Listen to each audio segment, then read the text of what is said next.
My name is Alexander Hoffman, and this is Chats with Cats, presented by WeTV. In this series, I will be interviewing some of our amazing athletes at WCU, and today I have Russell Jones Jr. of our men's basketball team here in the studio. How are you, Russell? I'm good. Appreciate you for having me, Alex. Of course. Go ahead and, if you don't mind, please introduce yourself and tell me and the camera who you are and what you do on the team. I'm Russell Jones Jr. I'm on the men's basketball team. I'm a point guard as well as a combo guard, so I do a little bit of everything: the guard, defend, score, pass. You know, whatever the team need me to do, that's what I'm gonna do to get the win. So that's what's most important. Yeah. I also know that I watched your 1,000th point get scored couple weeks ago. How does that milestone feel, being one of very few on the team right now?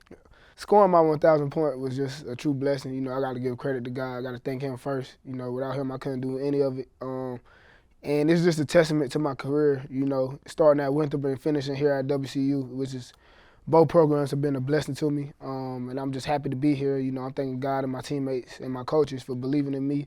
And it's a testament to the work I put in and the work we put in as a team. You know, without the work, without God, like none of this would be possible, like I said. So it's just a testament to the work, and it's just, you know, a great milestone to have as a college athlete, because a lot of players do not be able to get 1,000 points in their career. So to be able to get that in my senior year was a blessing. Yeah, it was really amazing to watch. Good game, too. Appreciate you. Going along with that, one of the other players, Trey, I recently read in an article that WCU put out that you guys have known each other for quite a long time. Yeah. Mind telling us a little bit about that? Well, you know, me and Trey met in second grade on the basketball court on the playground, which is crazy. You know, elementary school to now, like that's really my day one brother, like probably my bestest friend in the whole world since, you know, we've been 7 years old. You know what I'm saying? Like that's been my brother from day one. We always played basketball, football, baseball, whatever sport we was playing, it was together. And so Trey is the reason I started playing AAU when we turned 8, and you know, this is nothing new to us because we've really been traveling the country playing basketball since 7 years old. Like I said, like going to Florida, New York, D.C. just to play basketball against the other top kids in the country. Like, so being able to do it at the college level and being able to play our final 2 collegiate years here has been a blessing. But yeah, me and Trey started in second grade, you know, on the playground, and that's how I started. I was the best player at the school for the first 2 years I was there, and then when Trey came, I was like, oh, it's another good player at the school. And so then from there on, we just hit it off, you know, being always playing sports, always together. That's my brother, like I said, brother for life. So it's just been a great friendship, a great brothership, and it's gonna continue for the rest of our lives. Yeah. And correct me if I'm wrong, you were at Winthrop and Trey wasn't, right? So Yeah. Did you guys both know you were going to reunite back at Western? See, the story with that is, you know, we was all supposed to go to Winthrop. Me, my boy Chase Claxton, who's still at Winthrop, who was supposed to come here. You know, that's another day, another story. And then Trey was supposed to come with us. We was all on the same visit. You know, they brought us on the same visit for the same weekend just so all 3 of us could commit. And me and Chase ended up committing, but we all knew Trey had Iowa State, so we wanted him to be able to experience that too. You know what I'm saying? If he felt Winthrop was the right place for him, he would have took it at the time, but he felt Iowa State was the right place. And all I could do was support him. That's my brother, so whatever was best for him is, you know, I'm going to go with it. And, you know, that was a blessing that we was able to play at Winthrop and Iowa State. And then, you know, when the opportunity came to play for Coach Gray and be with him for his first head coaching job, you know, it was something I couldn't pass up when the opportunity presented itself. And so me and Trey was already on the phone. I'm like, yo, like, I already feel where I'm going. Like, I need you with me. And, you know, that's how it really happened. Like, he was on board from day one, ready to play. So that's how it happened. Yeah, so actually that goes perfectly into another one of my questions because you mentioned Coach Justin Gray. Yeah. Absolutely phenomenal on the sidelines, but also how much of an influence is he to you? Yeah, Coach Gray is a great influence to me. You know, he has been since I stepped on foot to a college campus. You know, he came into Winthrop right when I was coming into Winthrop, and you know he had just got done playing professionally, so I already knew, you know, he did it at every level that I wanted to play at. You know what I'm saying? So his impact on the court was already there, but his impact off the court is what what we'll remember the most. Obviously I'm gonna remember the times where he worked me out, he got me better. He can coach me hard. He knows when to get on me. He knows when not to get on me. He's that type of coach. He's a true player's coach. And I fully trusted him and his staff. From day one, he built that trust in me from helping me learn the plays of the offense. It's hard as a freshman transitioning from high school, and he was there every step of the way with me, working out before practice, after practice, going to his office to learn the plays, going to his office to break down film, teaching me the game at the college level. He's been big on that. And so, now that he has a head coach, it's just tremendous to see how he's become, how he's grown in his coaching career, how he can lead us. He knows when to get on us. He knows when to love us. He knows when to, he knows how to coach. You know what I'm saying? He knows the game. He knows everything that we need to know. And so just having a coach who played at the highest level, being a professional for 13 years, and being able to connect with his players, you can't put a price on that. And so, like I said, off the court, just seeing how he's a family man, how he take care of his family, not even his wife and kids, but just his immediate family, his mom, his uncles, everybody. He's a true family man, and he makes sure everybody's good. And so, he's a kind of a role model to us, but I look at him as like a big brother. You know what I'm saying? Like, obviously he's my coach, but my parents have been integral in my life, but Coach Gray has been a great part of my college career, helping me to become a man that I am today. Yeah. I see on his social media he posts a lot of his family, and it's really nice to see. Yeah. Seems to really create that family feel inside of your own team, too, which is really nice. It's a big family that we got here. Yeah. So I kind of think that we already can tell a little bit of your answer for this, but what or who motivates you to play basketball? Well, first, God and Jesus, like I said, that's the source, that's the power of everything I can do. I can't do nothing without them. And then it's my family. I want to be able to make my family proud. Like, I take pride in my name, Russell Jones Jr. I'm named after my dad, you know what I'm saying? And so he was a collegiate athlete growing up, and he played college football at the Division I level, and he wasn't able to finish because he had to do some things, handle some things for him, family-wise. But, being able to be his son and being able to take his name and just carry on the legacy, you can't put a price on that. And, my dad and my mom have been my biggest supporters throughout my life. Like, I never had to go to a game where they miss. You know what I'm saying? They come to every college game. They was there at every game since I was 2 to 3 years old, and they put the ball in my hands. My dad had me play all sports. And so I really play the game for them, and I play the game for myself because I just enjoy the game. I want to be able to leave a legacy. I want people to be able to remember me long after, we leave this earth. We die and we go on to heaven. I want to be able to have a legacy and people to be able to remember me and be able to leave a lasting impact, not just on the court, but after the court. I want people to know that I was a good person. I wasn't just a basketball player. Basketball was big in my mind and big in my heart, but I was more than just a basketball player, like you said. So just being able to just leave that legacy and just be the best I can be is my goal.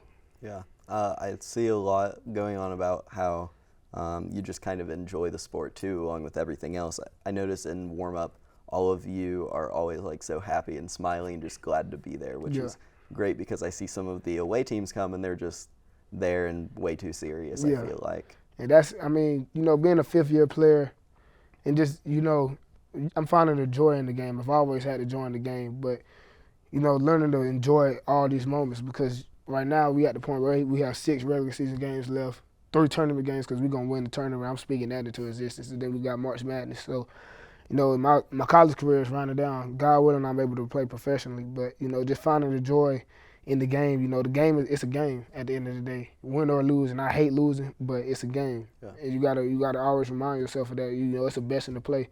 A lot of people haven't made it to this level. A lot of people won't make it to this level. A lot of people will make it to this level. But, how do you make the most out of your time on this level? It's my thoughts. And, just enjoying it, everything will be better that way.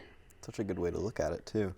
Moving away from basketball a little bit, more towards the you as a student, because this is more than just you as a student. Like you said, you are a person beyond the sport, and that should be seen as well. Yeah. What is your major and minor, if you have one? My major is sports management, and you could really say, I don't have a minor, but you could really say the sports management program is like a minor in business because you got to take so many business classes, but that's my major, and I want to be able to do something with the game of basketball when I'm done playing, and obviously that's the coach, but having that sports management degree will allow me to be able to do other things, be a manager, work for high-level organization, whether it's collegiately or professionally.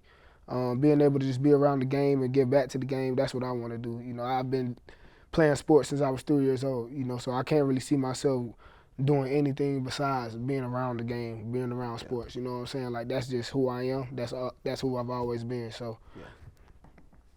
Do you plan on doing anything like grad school or anything, or just straight to career?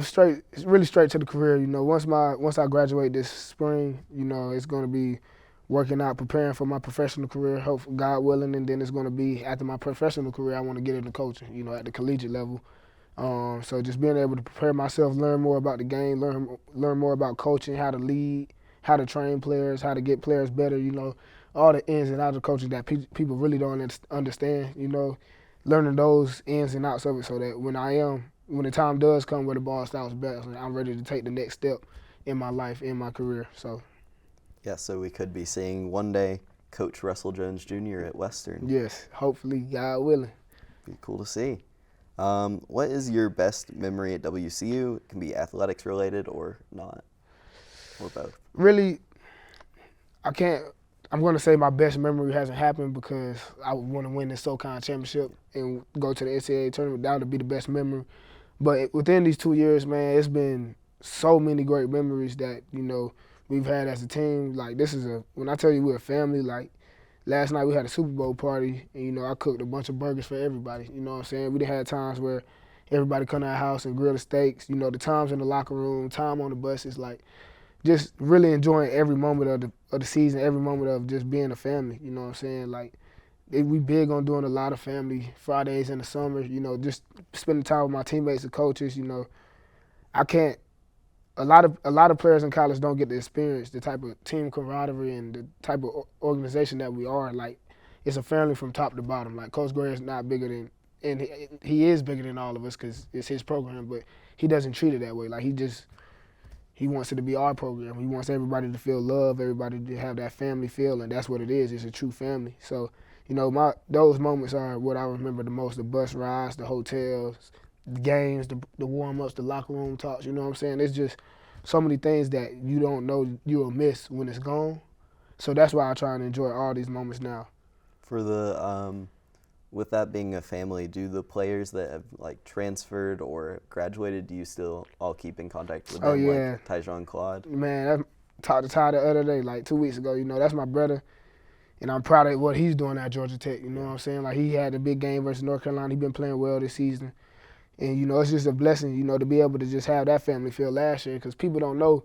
We had it's so funny, we had an Oregon war last year between the guys who live off campus and the guys who live on campus. And I mean, like, you don't really see that, like, 22, 21-year-old kid, like, grown men acting like kids just running around with Orby guns, you know what I'm saying? Like, that family feel. And I was the leader of 120, Ty was the leader of BR, and we was, like, planning missions on how to get into BR and shoot them and how they can come to 120 and shoot us with the Orby guns. Like, just those things that'll be the things you remember. And like you said, like, I still talk to Ty to this day. That's my brother, like, forever. Marlo, that's my brother. Cam, that's our brother, So just being able to just have, and Coos, can't forget Coos, that's our brother, Everybody, who leads the program, we still family. And the coaches are still family with them. It's not that they lead the program and, it's good riddance. Nah, it's, everybody's path is different. Everybody has to do things for them.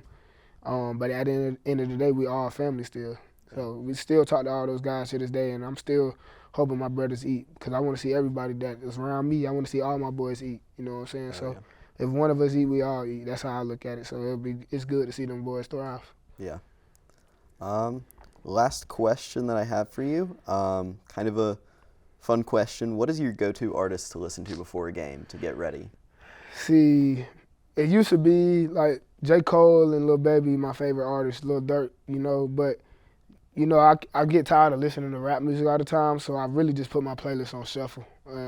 All my downloaded music, I could attest this to Trey, but Trey like a lot of music.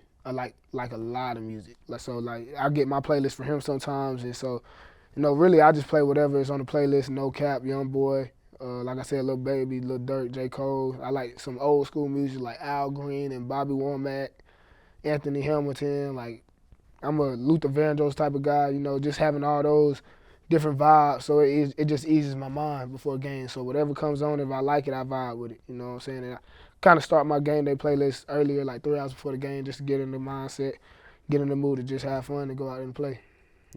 Well, thank you for being with us today, Russell. Yeah. It was a pleasure to have you here. That is it for Chats with Cats. Hope to see you next time.